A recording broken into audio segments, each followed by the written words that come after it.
Welcome to another video, and in this one we're going to be taking a look at the Roccat Torch. This is being billed as a studio grade USB microphone with 24-bit audio, dual condenser design and a host of features aimed at streamers. Will it live up to expectations? Let's take a closer look and see. So here it is on my desk at the moment. You can see this here. I also have my Blue Yeti Nano still connected. That's the one you're hearing me through. We will do a side-by-side comparison with the audio a bit later, but let's talk about the features first for this mic. So as I say, this is aimed at streamers, and one of the first things that you can point out here is this pad here, this mixer style pad at the bottom here on the base. You've got two dials and a slider. Slider on this side here is literally just the volume control, and if you move this down you'll see that quite nicely you see the light also move up and down based on the volume level. That's a pretty cool feature.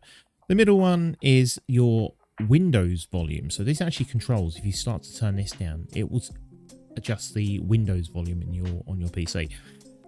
So the default desktop audio. You can also use this as a mute button by hitting this button here. So if I push that in, you can see, and the lights indicate that it is now in mute mode. Turn that back on. And then the final one on the left hand side here, this is your pickup pattern options. So as it currently stands, this is effectively in a cardioid pattern, which means that the audio is picked up from around the front here. But if I adjust it and move it over to this side here, we are now in stereo mode, which means it's going to also be picking up audio from around this area as well. Ideal if you're perhaps in like a podcast situation and you want to pick up multiple people in the room and not just somebody at the front. But for a streamer, you're more likely to put it into this mode. So that's the cardioid mode, means that you're going to pick up most noise around the front. What this means as well is that if you've got your mic in front of you like this, it's likely to pick up a little bit less of the tapping away on your keyboard. It's not great. I mean, it's not going to completely reduce it to sort of non-existent levels. You're still going to need like noise suppression or whatever added to it, but it does a little bit of a better job of just filtering out the noise, the background noise that you might get around your environment while you're talking. This is actually quite a clever mode. This is the whisper mode, and this is where it's probably, as I say, aimed at streamers. What this does is when you are whispering into this, it will amplify the whisper so that people that are listening to your stream can still hear you. So if you're playing a game, perhaps, I know, some sort of game where you're playing Phasmophobia, a really cool ghost game that I like to play. And in that game, you have to be very quiet sometimes when the ghost hunting. And when you're whispering, there's a chance that the people that are watching your stream may not actually pick up that audio. So it boosts the level up, brings it up to a level where people can hear you again. At the other end of the scale, playing a game where you are very loud and shouting and screaming, most of the time on mics, it will start to clip, it will get very noisy, you'll probably get sort of noise suppression kicking in to the point where it just treats it as noise and just cuts it out, and whoever's listening to you won't be able to hear a word you're saying, or worse, their eardrums are going to get hammering. With this whisper mode, what it does is it actually reduces the volume down, so you get a very split-second amount of clipping, but then the volume will drop and the people that are listening to you will be able to hear you at a normal level again. So it's ideal for if you've got a very dynamic range in your streams where you are whispering and being very loud at times. So that's what the three modes do here. And then the final, if you switch this mode over, switches it off. As you change the different pickup settings, you also notice the color would change on that as well. This section here, this is actually controlled by Roccat's Neon software. It's part of the AIMO, AIMO system that allows kind of intelligent lighting. So if you've got other devices that support the same technology, such as the Roccat keyboard that I have in front of me, it's meant to sync up with all of those different audio, different hardware. You may also see that on headphones as well, and it adjusts the lighting based on sort of your actions on the equipment. So it doesn't really do much, really. It's rotating and changing colors at the moment, but if you don't have that Neon software installed, then you're probably not going to see much use for that. It doesn't do much apart from when you are in, as I say, that mode. You'll see it change to red. That's useful, I guess. One of the other features, talking about mute mode, is that you can actually use gesture control to turn your mic off. So one of the issues that you have with most mics, hardware mics, is that if you've got a mute button on it and you press it, you will get a slight pop sound where as you press it, you'll get some rumble sound or a pop sound as the mic switches off. With the gesture control, you don't have to touch the mic. You can literally just wave your hand over the top of it and it goes off. That's pretty cool. That is pretty cool. But in my experience of this mic, it's a little bit, doesn't quite pick up the movement. On the back of the mic, you can actually adjust the sensitivity. There's a little switch on the back here which allows you to adjust the sensitivity of that. So that would allow you to sort of maybe move your hand over a bit higher for it to still pick up. And I guess also the speed at which you move your hand over. I see I haven't touched this. I have not touched this switch, and already I'm having issues getting it to come back on. Come on, switch. Switch. There we go, it's back on. So this is what I meant about being a little bit temperamental there. It's not perfect, but it's a cool little feature. Some would say gimmick. But really the main attraction for this at the moment for streamers is, as I say, the pickup option for the whisper mode that gives you that dynamic range. This is on a base, and the way the microphone is connected to that base is through a little wire here that runs from this to the base. Then you have a second wire that runs out and runs into your PC. Now, you can't connect this mic directly from your PC to the top, to the actual mic itself. It has to go from the PC into the base and then into the mic itself. Now, one of the issues with condenser mics, and this Blue Yeti is also a condenser mic, to get the best audio out of them, they have to be up near your mouth. That's just the way they work. So for this device down here, to be on a base that is that low down compared to where my mouth would be while I'm playing a game, kind of defeats the purpose of it a little bit. You'd want it to be higher up. Now, as you can see with mine, I've got an arm here which gives me that height. This is actually an Elgato low profile mic arm, which I have done a video on, and I will put a link to that in the corner of this video, and also in the description if you want to know more about this particular arm. But so this isn't just an issue with this mic, it's also an issue with this, the Blue Yeti Nano out of the box comes on a little stand, and it's, you know, it just isn't great, especially if you're streaming. You don't want something in the way of you, sort of like in front of you, that sort of just in front of where your playing surface is. It just doesn't make any sense. So I would suggest, if you were going to buy a mic like this, you're going to want to make sure you got an arm, a mic arm, either sort of the standard ones that come up and down like my old arm does. That's actually got a shock mount on it, or, as I say, the low profile mics. There are other options, not just Elgato. There are other low profile options out there, but that means you need to unscrew this, and it does unscrew, and I will unscrew it now. In fact, take the cables out. So this does unscrew from the base,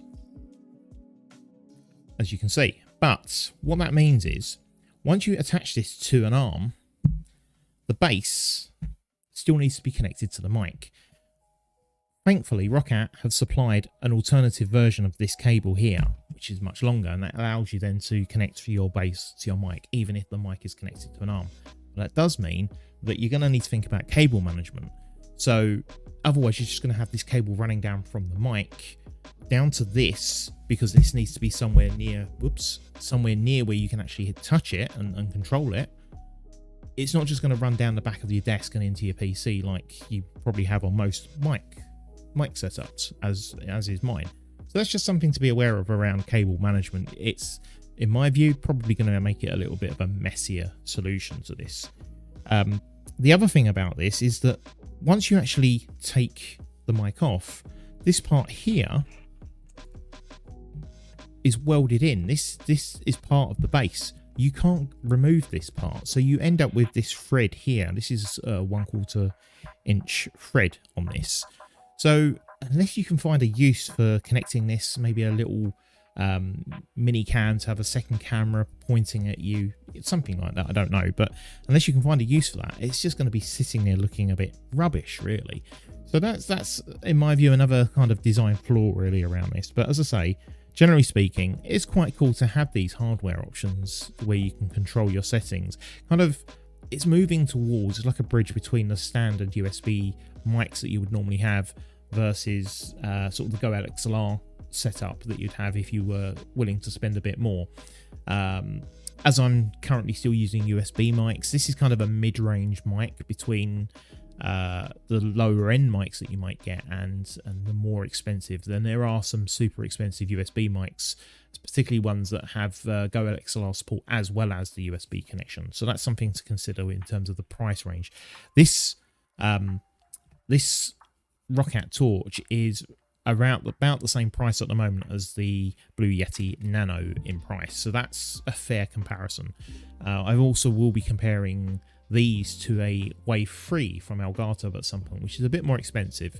Does that mean that it'll be better? Who knows? We'll find out in a future video. But coming back to this one, what I'm now going to do is I'm going to set up the second mic arm that I've got here with this one next to my current setup, and we're going to do some audio tests and see how it sounds. Okay, so as you can see now, I've actually set up both mics. I have my original mic, which you can still hear me through, and I have the new mic set up, and we're going to do some side-by-side comparisons.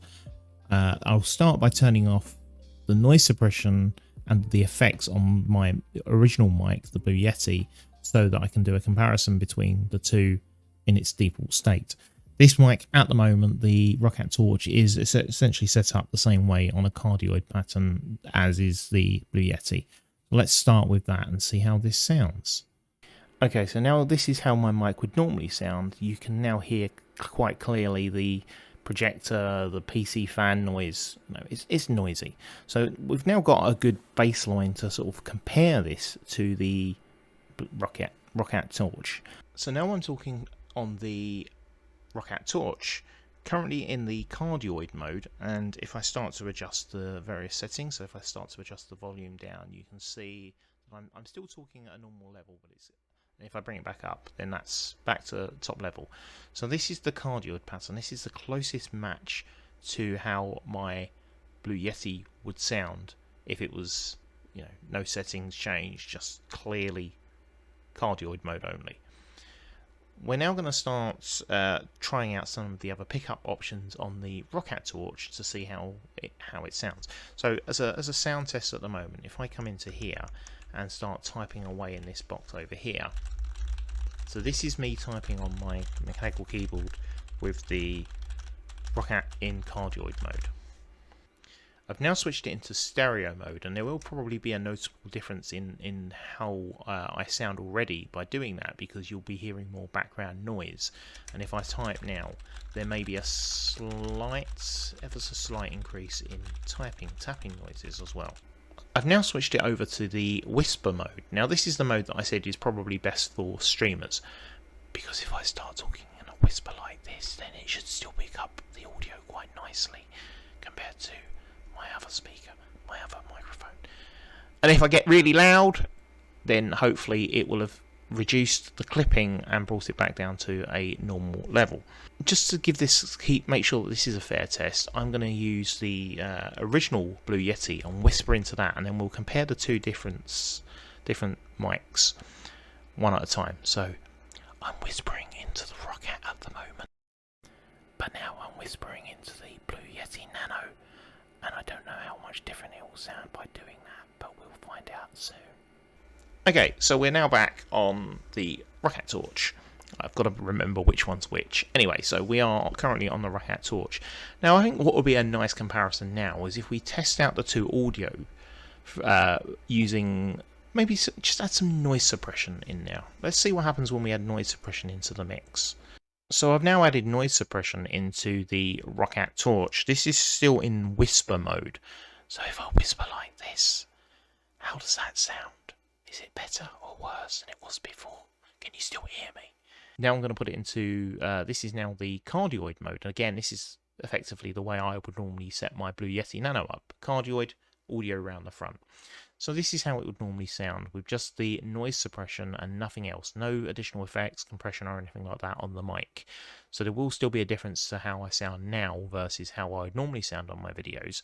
And I'm now going to add the noise suppression back into my Blue Yeti Nano and do a comparison there as well. So if I come back over to here So now I'm talking on the Blue Yeti Nano again, using no effects, just the noise suppression. And I would hope that, generally speaking, they are both about as noisy as each other. We'll soon find out. I can't obviously tell because I don't have the headphones on. I'm not listening back to it yet. But when I come back to play back the video before I do the summary, I'll know for sure how they sound.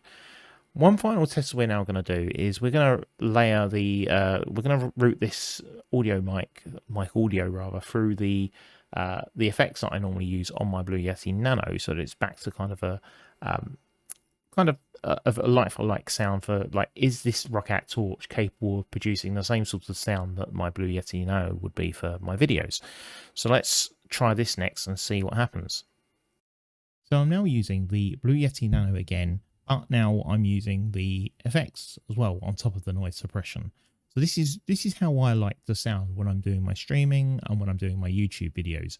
Now I know that different streamers and different content creators on YouTube, they tend to have different sounds. That some prefer kind of a I don't know what you would call it because I'm not really an audio person, but it kind of, for me, it sounds like a thinner sound, as though you are listening to the audio on a mobile phone as opposed to listening to the music through like headphones.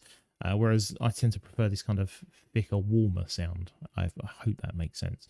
But that's kind of what I prefer, and I know that audio is quite subjective. People like different things. So really, ultimately, the question is the Roccat right for you in terms of the audio? Is it delivering the audio that you want? So let's. You've heard how it sounds currently. I'm now going to switch over my audio again to this mic, and I'm going to route it through my usual effects and see how that sounds. See if it makes much of a difference. So we're now using the Roccat Torch, routing through my usual audio settings. Now, as I say, I don't know if everyone wants it to sound the same way, but my personal preference would be that I could mimic the same thing that I've got with the Blue Yeti.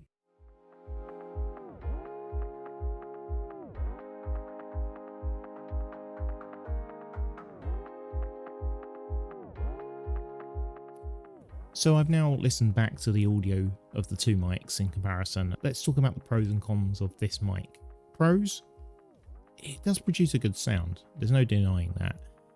The pickup options are pretty cool. I do like the whisper mode that's available there, and the standard kind of stereo and cardioid modes that you would normally have. I do like the hardware base there with the slider and the controls as well. That's pretty cool. I do kind of like the gesture control feature.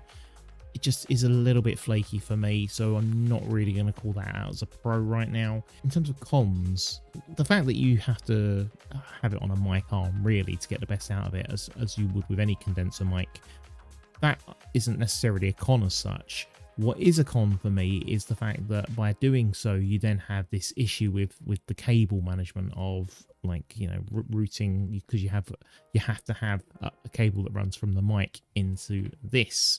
And if you want that to be near you, it means you're going to have this trailing cable down along from the arm down to where you are using it. So it's a shame really that you weren't able to directly connect your mic straight into your PC and then just manage the audio through software. That would have been, if it would have been nice if that had been an option. I think that's it really. The other thing is a design issue with this, with the little knob at the top here, with the 3/8 thread on there that you can't really, unless you've got something that you can attach to it, it's kind of pointless and just gets in the way really of what would have been otherwise a nice design.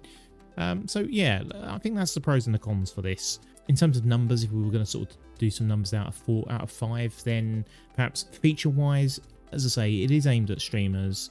I can see the use case for it. I'm going to give that a 4 out of 5. Sound wise, probably going to give this a 3 out of 5, possibly a 4 out of 5 for that. As I say, a little bit subjective there for me. Ease of use, it is literally just plug it in. All right, there's an extra cable involved compared to perhaps my other sort of mic where it's just one cable, but it is literally just plug it in, Windows will detect it, away you go. Cost, it's similarly priced to the Blue Yeti Nano, and probably others are out there as well. So in that price bracket, I'm probably going to be thinking perhaps again, somewhere between a 3 and a 4, really, 3.5, and overall, probably 3.5. It loses points really on the cable issues really for me, and the fact that it doesn't really have the sound that I would like it to produce. But it may be perfect for you. Let me know in the comments if you find that this is actually the sound that you'd be looking for. Then that's spot on. You know, it's otherwise a good mic. I just think it's kind of, with the lighting, with the RGB lighting, the gesture control on it, feels a little bit too streamer gimmicky, as opposed to kind of trying to be the studio grade professional mic that it's being billed as. But that's just my opinion. Opinions may vary. So yeah, let me know in the comments. What do you think? How, if you've got a Roccat Torch, let me know. Are you happy with it? Are you thinking about getting a Roccat Torch if you don't already have one? For me, it's not going to replace my existing mic. I'm happier with what I have, and I'm probably going to end up giving this one away. But there will be another review coming up. We'll have the Wave 3 review coming up, and if I've already completed that review, then that will be up in the corner and in the description as well. And we'll probably do a review of the Blue Yeti Nano as well, just for completion's sake. And that's it for this video. I hope you found that useful, and I will see you again in the next video. Come on, get down on that. Oh, He's done it! Clip that bad boy. As a one on Boom, done. That's how you play the game. Done. Well played. Was that a hole in one? He's Yep, it was. ready to roll. Let's see how he does on this. Follow that.